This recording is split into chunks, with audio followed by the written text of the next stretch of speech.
Hello, everybody. Welcome back to Read and Reread. I am Angelia, and today it is time for Friday Reads, even though it's Saturday.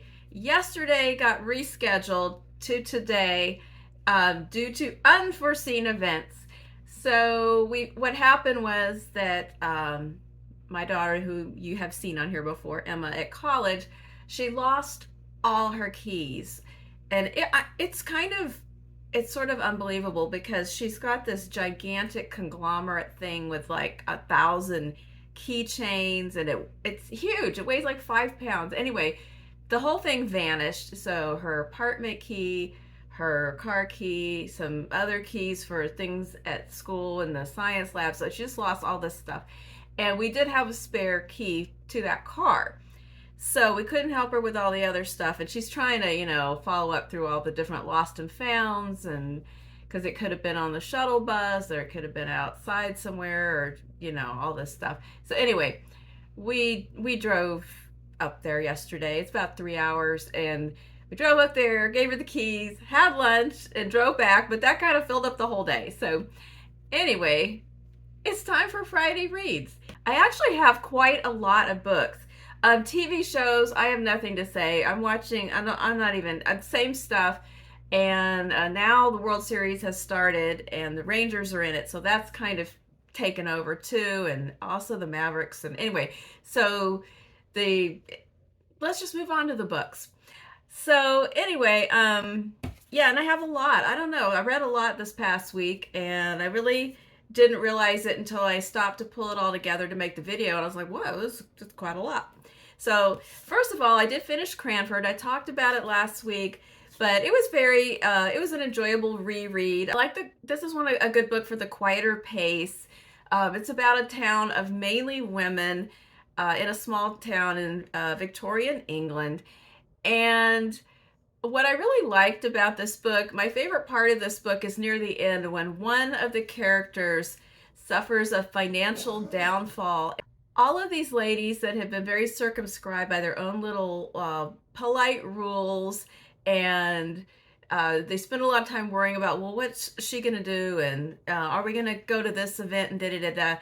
Well, anyway, they all step up and they band together to cushion the blow for this friend, and they do a lot of things behind the scenes that she doesn't even know about. And it's just a really heartwarming kind of episode near the end of this book. And it's not a big spoiler. There's really no big spoilers to give away in this book, because the things that are very dramatic to them are not that dramatic to the reader, but they're just enjoyable to read about. But when you want a slower paced, kind of kinder, gentler Victorian read, Cranford, it had a lot of humor.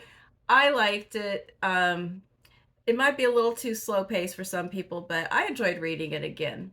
Then I went in a very, very different direction, and I read this new novel, Land of Milk and Honey by C. Pam Zhang. I have not read her previous book, How Much of These Hills is Gold, which was a Booker long-listed novel. Stephen read it. He said it was good, but very dark. This was also very dark. This was pretty disturbing. It is a dystopian novel. And I talked a little bit, I think I had just read the very beginning of it last week, that the premise is that some sort of environmental perfect storm of bad things have happened to where a pernicious fog has blanketed most of the earth and persisted to where crops stopped growing, animal farming, everything's kind of died out. There's not many animals are extinct. Food sources are very limited and utilitarian. And this has all happened very quickly over the course of a couple of years. And our main character is a young, she's never named in this story. Almost nobody has an actual name. There's a character named Aida, and then someone at the end, I think, but almost nobody's actual names are given in this book. But she is a chef who grew up in Los Angeles with her mother, who had immigrated from China. I think her father was Korean, but she had fallen out with her mother. She had dropped out of college to pursue being a chef, and she had moved to Europe. At the time that the fog enveloped everything, they closed the borders, and she hasn't been able to get back to the U.S. And there's these very complicated procedures, lots of hoops to jump through to get a visa to go back, and she hasn't been able to do it. So she's been working in restaurants, and the offerings and the opportunities have been dwindling down. And so when she gets it, and she has a lot of debt. So when she gets a chance at a unusual job in a controversial location, she seizes the opportunity. And there is a extremely wealthy, eccentric billionaire. Imagine an Elon Musk type of character who he has land on the top of a mountain at the border of, I think it's France and Italy, and he has, it's an elite community. There are some extremely wealthy people living up there, and because it's so high, they're kind of above the smog, and so there are crops growing. They're doing scientific experiments to regenerate things, and she gets a job to be a chef for this community. When she gets there, she finds out that, of course, because it's a dystopian novel, it's not what she thought exactly. And so there are a lot of secret experiments going on up there. I won't get into it because it's spoilers, but they're doing more than just having, a wealthy enclave. And they have some master plans. And she has been chosen not really for her cooking skills, but for another role that they have in mind for her. And so it gets pretty dark, and there's some of the themes that are involved in here. We do have this very this, like I said, an Elon Musk type. There's more than one of them. There are extremely wealthy investors. He's constantly courting more money for this community and the research that he's doing. They are so entitled and privileged that they've gotten kind of weird and corrupted, and they like bizarre theatrical spectacles and these nightly dinners that they put on. And one thing that I was sort of anticipating was this very, because at the beginning there's just all this sensual stuff about food and what she's missing and the pleasure of cooking, but it becomes sort of gothic and grotesque as the book unfolds. And there's some, even if you are, I mean, I'm vegetarian, but even if you're not, there are some truly disgusting food and cooking scenes in this book because of what is being prepared. I will not say more at this time, but it is written to be horrific and gross. And it just gets weirder and weirder, and there's lots. But okay, this is so bizarre, but the book that it reminded me of, it didn't remind me of this book, but it reminded me of themes in this book, was Trust by Hernan Diaz, because there is just this exploration of there's a very wealthy, offbeat, entitled man who never thinks about, really, he's like so self-absorbed, he's never really considered his role in anything that he actually has perpetuated. And then this young woman who's observing this and deciding how far she wants to participate in this. So that made me think of that book, even though it's nothing like it in plot. And so we have like some environmental horror, some gothic grotesque. There's sort of a Island of Dr. Moreau kind of vibe in here. And ultimately, so it's disturbing and creepy and weird, and it's kind of fun. But ultimately, it was not a great book because of the predictability. Even though I didn't know for sure, like, what exactly was happening, it got to a certain point in the book where all of a sudden I went, oh, I think I know where this is going. Maybe they're still going to surprise me, but they didn't. So I'm being very cryptic because I don't want to spoil it if this up to this point sounds intriguing for you. But it was fun and weird, but it didn't really add a lot to the genre, and I feel like it kind of fell a little bit short. That's my summation. So I had fun reading it, but I don't think it's gonna stick. I haven't sat around and thought about it a lot this week after I finished. So a book that did give me more food for thought, pun intended, not about food though, was Walk the Blue Fields by Claire Keegan. So I went ahead and read the rest of this volume of short stories so that Claire Keegan could redeem herself after my disappointment last week reading So Late in the Day, which was pretty and lacking in substance. Literally, because it was like 35 pages long. But these short stories are strong. This is a good collection. I think I liked, as a whole, I thought this was a stronger set than Antarctica. If you have read those short stories, they are what you're not going to find here. If you really love small things like these in Foster, which I love as well, and the thing that you really are drawn to is that thread of kindness and empathy and humanity that kind of underlies the sadder material, this might not be for you. I loved this as well, but it is quite different in tone, and it is angrier, more bitter. There are multiple stories. A subtitle of this book could be disappointing men, because there are multiple stories in which there is a man who, if you read So Late in the Day, you have this kind of person who's stingy in more ways than one, like the Grinch. Like his heart is 3 sizes too small. Stingy with love, compassion, money, care, just like awareness or appreciation. And there are multiple completely different storylines, but with that type of man in there who is just stunted emotionally in some way in his relationship to other people, and particularly the women in his life. We have lots of unhappy wives and men getting left or dumped, or women who don't leave, but everything's just kind of miserable. So this gets played out in a lot of different stories. A couple of them stand out more than others, but I did find one sentence that kind of summed up the vibe to me. And this is in the middle of a story, and the sentence appears: Stack, like every man who has never known a woman, believed he knew a great deal about women. That is like the whole thing. That is the prevailing theme of this collection. So you may decide that you want to spread out the readings more sporadically rather than reading them all kind of in a row in 1 week like I did, because it did get to be a little much, even though they are very, very good. So I did like it a lot, but it is not a happy little tome, I will tell you that.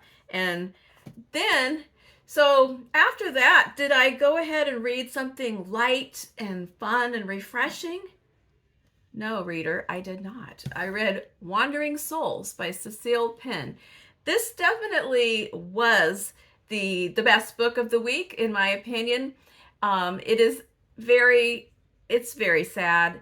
It's not devoid of hope or light. Well, they don't really have light moments. Maybe there's 1 or 2 light moments, but there is a hopeful element. There's a positive element in this book, but it's a heavy story. But basically, this is about, and okay, wait, before I say, I just have to stop and reflect or wonder why this book was not on the Booker list, at least on the long list.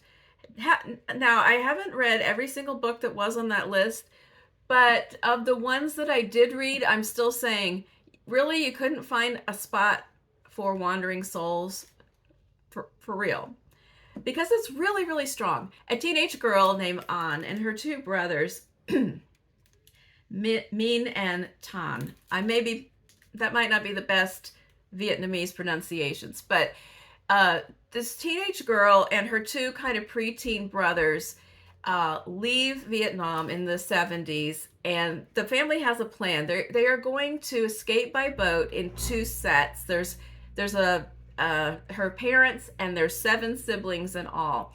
And her dad's plan is for the 3 oldest ones to go first, and the rest of the family to follow a couple weeks later. And there is a whole outline of where you go. It's been paid for. They go in a boat. They stay in a camp in Hong Kong, and then they move on from there. And they have an uncle that lives in the US that they are supposed to join.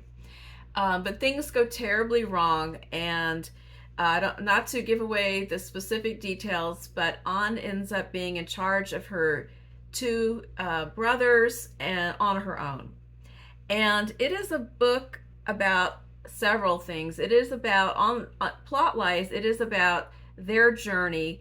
They end up going to the UK instead of the US, and it is about the whole immigration experience. The tedium, the fear, the uncertainty, the indignities of it, the small moments of comfort or community as she goes through the different stages of this process. And it takes years before they get to the point where they're actually in their own apartment.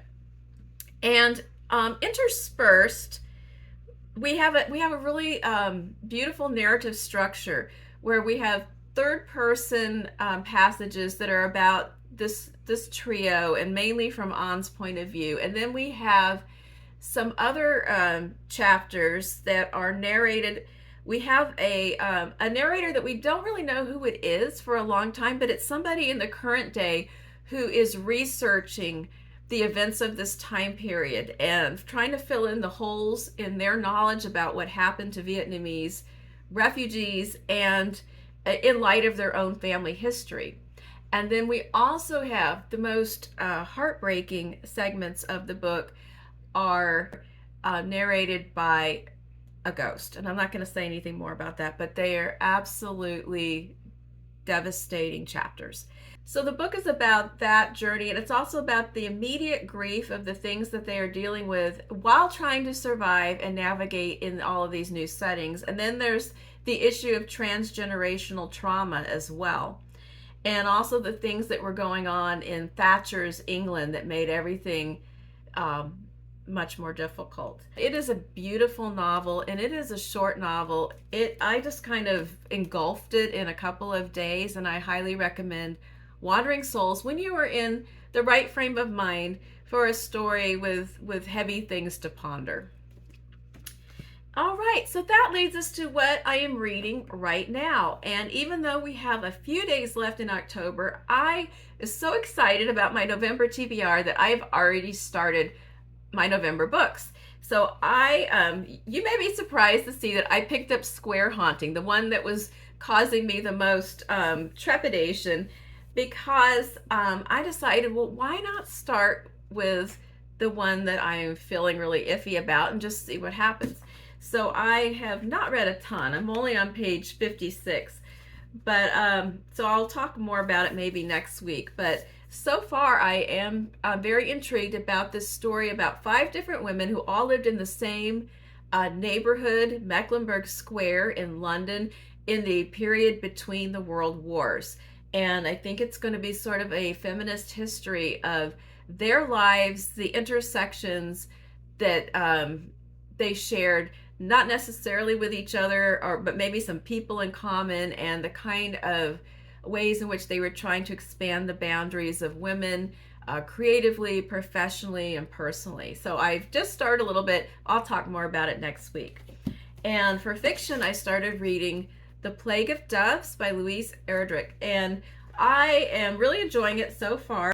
It appears that there are 3 narrators in this book, and I have read the first section narrated by Evelina, who's a girl of about 12, living in the 1960s, and they live in a town that is a reservation with a white town kind of across, right next to it, adjacent to it. So there's white and indigenous people kind of living side by side, sometimes intermarrying and things like that. And in the history of the area is an event that happened several decades before, in which a white family was found murdered, all except for one baby, by a little group of young Indian men. And they had the misfortune of being the ones who stumbled upon it and got held accountable for it, even though they're not the ones that did this murder. And Evelina is hearing about this story for the first time from her grandfather, Musham, who was one of the people there. So the story is going to be coming in and out around that central event, but this first part is really just establishing Evelina, what she is like, her family relations. Her father is a teacher. Her mother works at I think at the Indian Affairs office, and her grandfather and her great uncle are seriously funny characters who sit around sneaking whiskey.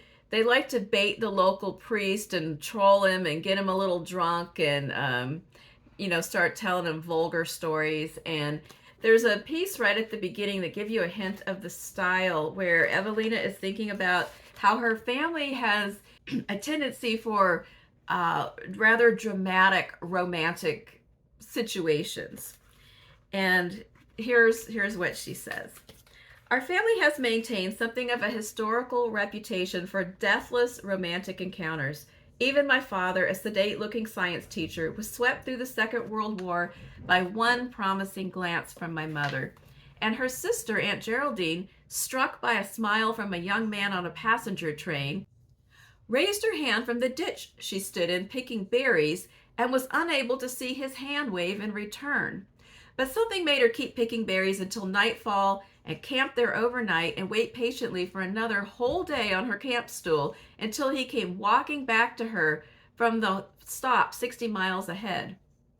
My Uncle Whitey dated the Gaskell Indian princess who cut her braids off and gave them to him on the night she died of tuberculosis. In her memory, he remained a bachelor until his 50s when he married a small-town stripper. My mother's cousin Agatha, or Happy, left the convent for a priest and was never heard of again. My brother Joseph joined a commune in an act of rash heat. My father's second cousin John kidnapped his own wife and used the ransom to keep his mistress in Fargo.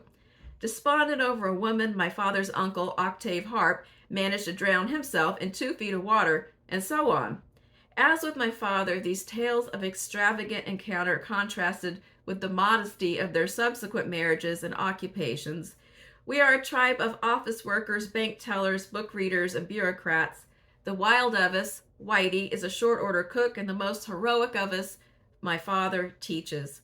Yet this current of drama holds together the generations, I think, and my brother and I listen to Musham not only from suspense, but for instructions on how to behave when our moment of recognition, or perhaps our romantic trial, should arrive. So I really love the style of this book so far. I can't really think of an occasion where Erdrich has let me down, so I'm really looking forward to getting further into this book and just really savoring it. So that is it. I've only made a little start on these November books. I have no thoughts on what I'm going to read next. We'll see where the mood steers me when I get to that point. So let me know what you've been reading this week, either to wrap up your October choices, or if you are like me and you've cheated and dabbled into November already, and what you're excited about coming up next.